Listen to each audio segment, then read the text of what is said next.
Because this was a quick fire, it's not really a presentation, it's not really a conversation, it's sort of this is what we're doing and what do you think?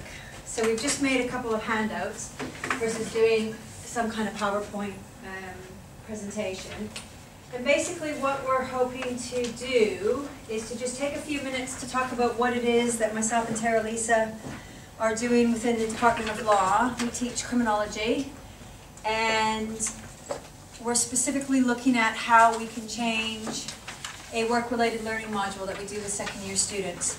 So it's the last time the module is going to be running, but we're looking to do some innovative things within this module to help with the design of new modules coming through our revalidation. Why are we doing it?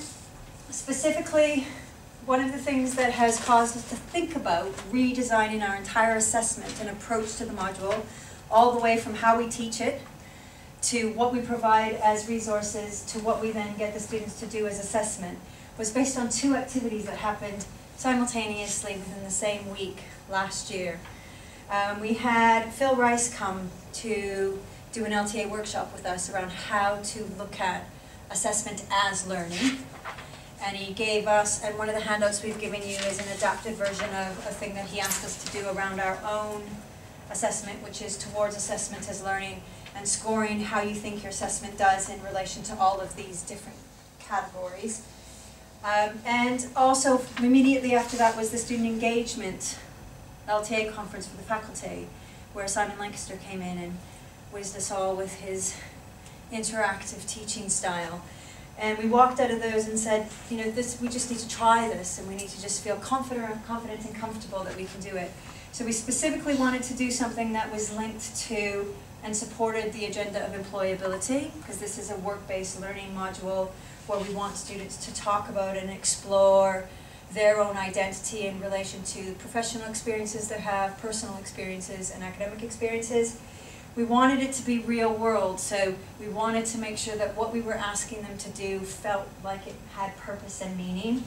And we really wanted the students to be involved, so there's some of the things that we're going to be introducing in the module, which is getting the students to get more engaged in actually helping us develop it, is we're hoping it's going to work. So that's where our sort of motivations came from, is to really just sort of flip what we were doing on its head. Although we're not going to do the flipped classroom per se, but we are doing something similar, and just sort of figure out what we can do so that it has purpose for the student. Because I will admit, as the module leader, I've been doing this module for 3 years, and I have yet to feel like I've got it right, and I'm now only running it for 1 more year, so might as well give it a go, because I haven't had it right up to this point. So I'll hand over to Teri-Lisa, who will give you a little idea about what we're trying to do. Yeah, so as Shawna said, really we were looking at focusing more around the idea of something which it has that real world authenticity. So what we've decided to do is completely change the way we teach the module, and that was really inspired by Simon's session, which Shawna raved about several days afterwards. And we're going to be doing thematic screencasts, which are going to be a resource available from the beginning to the end of the module, so students can look at that in their own time. But they will be tied to specific lectures, seminars, specific weeks. So we are expecting that students will be gaining a beginning point, starting point information about the specific themes of each week, and then we can build on that in the lectures and make the students more involved in the actual learning process. So as Shawna said, not an exact flipped classroom, but kind of close to what you might do. So per week we're expecting a high level of student engagement, than we've had before. In the past, seminars have always been activity based, and we're going to stick to that. But it's really the lectures that are changing, with that expectation that students will get more involved. The plan changes are a lot around the assessment as well. So you can see in the table there, we've basically outlined what we did in 2014 and 15, and then what we're planning to do this academic year. In my last session, I said the same thing, but when you do look at 14 and 15, you probably have seen an assessment journey like that on one of your own modules, and you could pick it from any discipline. It's very familiar, and students probably expect to see something similar when they come into modules. So we're trying to get a bit of variation in there. So the large summative task will be 100% of the presentation? Yeah, we've done, they literally, I mean, the key thing about the module, although it's a work-related learning module, the module is not about their work-related learning activity, it's about them. So the module is about their identity, and asking students to talk about their identity, you can imagine, is a task in itself. So they've always had to do a Pebble Pad based assessment, where they went into Pebble Pad, they could create whatever they wanted within that, and then they submitted what would be equivalent to about 2,000 words. And they would talk to us through that.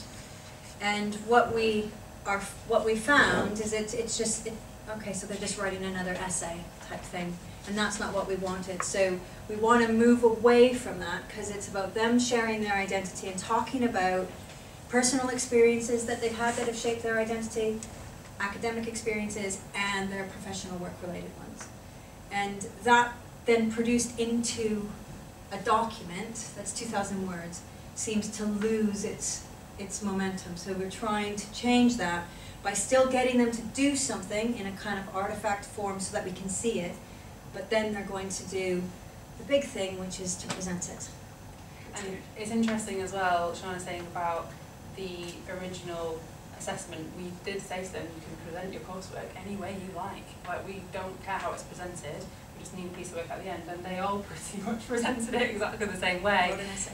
Just really does demonstrate that they get into this kind of familiar sense, and they do what they know and they understand. So, and the idea behind it is, again, we want to address different learning styles, because they will be doing a lot of coursework and exams in lots of different modules. So by doing something a little bit different, we're hoping that those students who maybe have a different type of learning style or don't do well in exams or coursework might find the presentation, probably still find it a challenge, but something maybe a little bit different, something which suits them a little bit better.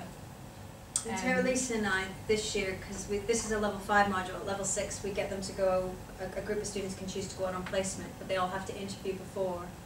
And I think she would be in agreement, is their skills at interviewing were exceptionally poor, in that they couldn't pull out. So we had students who had just done this module with us, put some really excellent examples that they wrote down. They came to the interview and they did not tell us one of them. So we asked them, so give us an example of this, or tell us about, and you're sort of sitting there waiting for them to tell you what they just told you in a written piece of work, and they didn't know how to verbalize it, they couldn't get it out, so we're going to force them to do that in the module itself, in hopes that when they come to interview this year, they will realize, oh, I just need to do what I did in my assessment. And the process of presenting their work and putting together a presentation is actually a process of reflection in itself. So we, again, how hard it is to get them to reflect, think about themselves, think about identity, and that is something we're hoping they're going to find a little bit easier, because they'll have had the formative assessment, which is more written, so a bit more comfortable, and then they're going to be gathering the materials together to present to us in a verbal way. So we have also thought about some challenges as well. We've put the 3 key ones, but we know there's lots more, so we don't know if anybody has any other ideas. Workload. We all of a sudden are, instead of just marking 70 assessments, are going to now watch 5-minute presentations of 70 students. Don't ask me when we're going to do that. We haven't figured that out yet.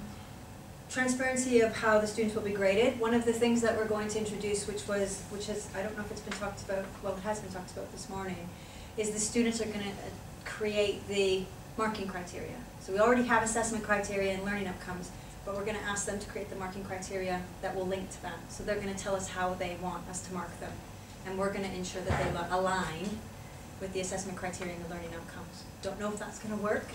We're going to see how it goes, but we're going to, we're going to give them some guidance and direction.